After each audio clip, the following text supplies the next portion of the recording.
Hello guys! It's me again, Krong TV, at sa video ito pag-uusapan natin ang isa na namang napaka-interesanting pangyayari patungkol sa ating paboritong manga at anime series na Boruto, Naruto Next Generation. Pero bago ang lahat, huwag kalimutang mag-like, mag-subscribe, pinutin na rin ang notification bell upang lagi kang updated sa mga susunod na video. A, B, C, D.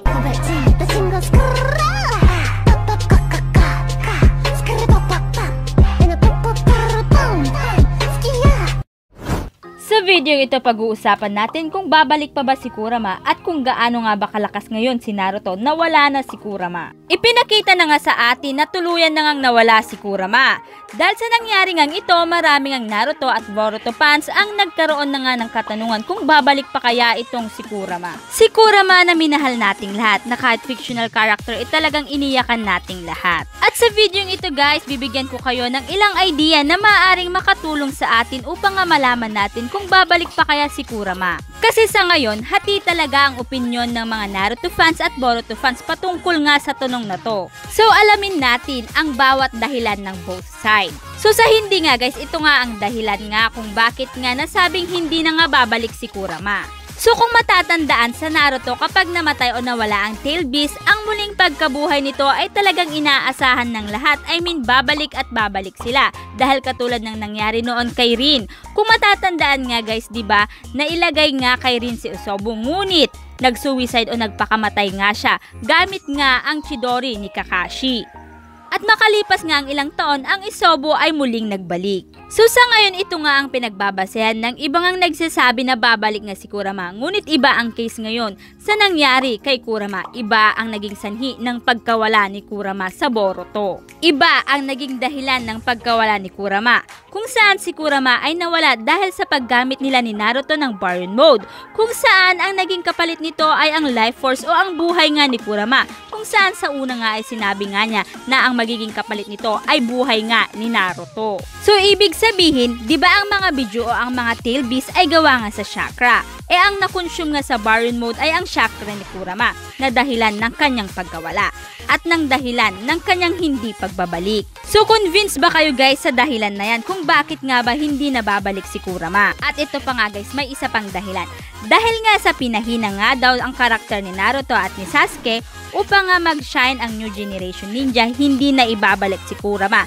Dahil nga kung ibabalik pa si Kurama, si Naruto ay muling magsha-shine at masiset aside na naman itong sila Boruto. So, dumako naman tayo guys sa another answer, which is sa side naman ng sagot na oo. Babalik si Kurama. Bakit? So kung mapapansin nyo guys, doon sa statement o yung sinabi ni Kurama kay Naruto bago nga siya magpaalam kung saan binanggit niya dito yung baka, maybe, this may be our last conversation, meaning maaaring may posibilidad na hindi sigurado si Kurama sa buong kahihinatnan pagkatapos nga niyang gumamit ng Baryon Mode. Maaaring maski siya ay hindi alam o hindi siya sigurado kung talagang ang tuluyan na nga siyang maglalaho. So yun nga ang pinagbabasihan ngayon guys, yung salitang maybe. O ano guys, sa tingin nyo guys, saan kayo papanig? Ano sa tingin nyo, babalik pa ba si Kurama or hindi na? Pero para sa akin, kung ako ang tatanungin guys, para sa akin lang hati pa rin yung opinion ko Ang nagpalakas lang kung bakit nga sinasabi nga hindi na babalik si Kurama kasi 'di ba, naubos na o na-consume nga yung Life Force dahil nga sa Baryon Mode.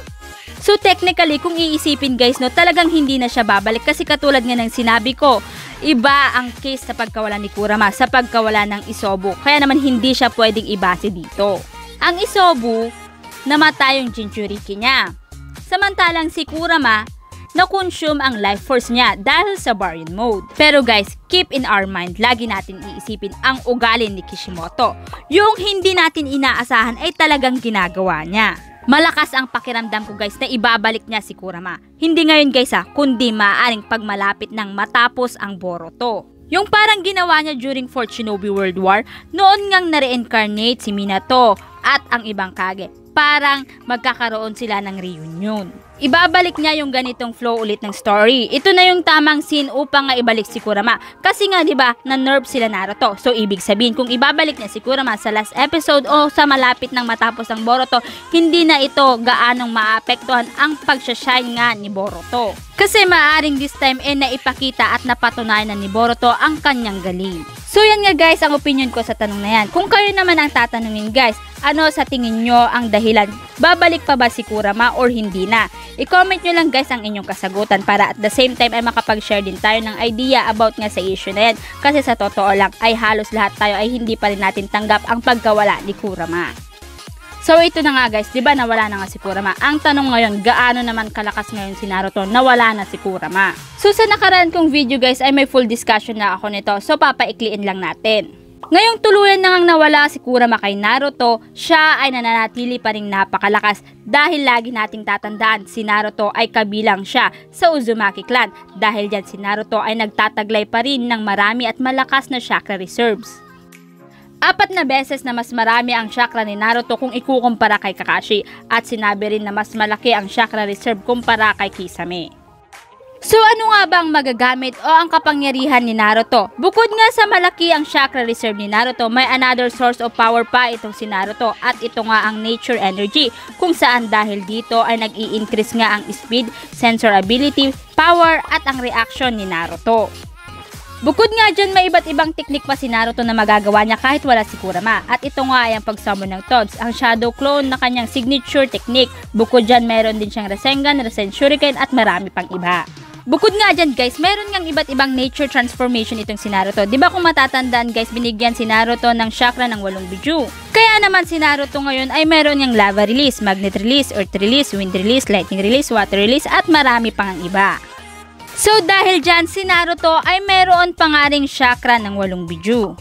So ibig sabihin nito, meron pa ring source of power si Naruto kahit wala na nga si Kurama.